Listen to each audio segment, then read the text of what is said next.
Kung dumadaan ka ngayon sa dilim, huwag kang matakot. Hindi man aalisin ng Diyos ang dilim ng iyong buhay, ang iyong depression. Ito ang mabuting balita. Maglalakad ang Diyos kasama mo sa gitna ng dilim, sa gitna ng iyong mga problema. May dahilan ang Diyos bakit binibigyan ka ng napakatinding lungkot o depression. Ito ay para mas mapalapit ka pa sa Kanya.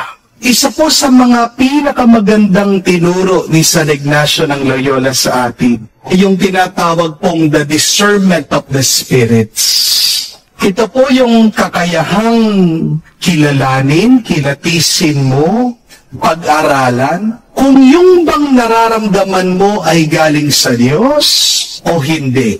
Hindi lahat ng iyong nararamdaman ay galing sa may kapal. Unawain niyo yun. Kapag meron kang desolation, yan po yung spiritual dryness, lungkot, kabiguan, ito po ay isa talagang tukso para mapalayo ka sa Diyos. Pero ang turo po ni San Ignacio, kung man nakakaranas ka ng desolation, never ever make a major decision. Kapag down ka, huwag kang magpapasya, huwag kang bibitiw dahil lang madilim ang iyong paligid. Huwag mo agad sasabihin sa Panginoon, Lord, ayaw ko na, suko na ako. Kapatid, tandaan niyo po, kapag madilim, huwag ka munang gagalaw. Baka mahulog ka, baka masaktan ka, baka madapa ka.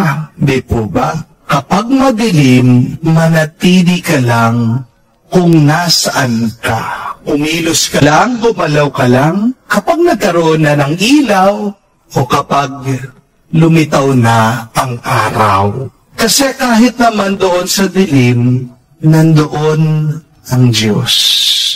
Hindi mo man makita ang Diyos, pero nararamdaman natin siya. Amen? Even in your desolation, God is present.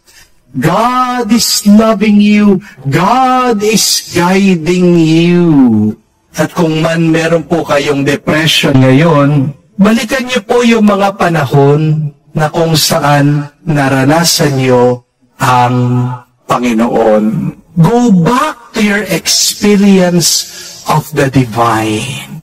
Try to find where is God in your life now. Kung wala kang nararamdaman, alalahanin mo yung mga panahon na kung saan puno ng liwanag ang iyong buhay.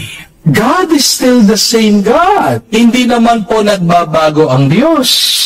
Ang damdamin lang natin, ang ating nararamdaman ang nag-iiba. Pero ang kabutihan, ang pagmamahal ng Diyos ay nananatili. Hindi yan nagbabago. Ang malungkot na kwento, marami po mga tao kapag nalulungkot sila, mas pinipili pa nila ang magkasala. Di po ba?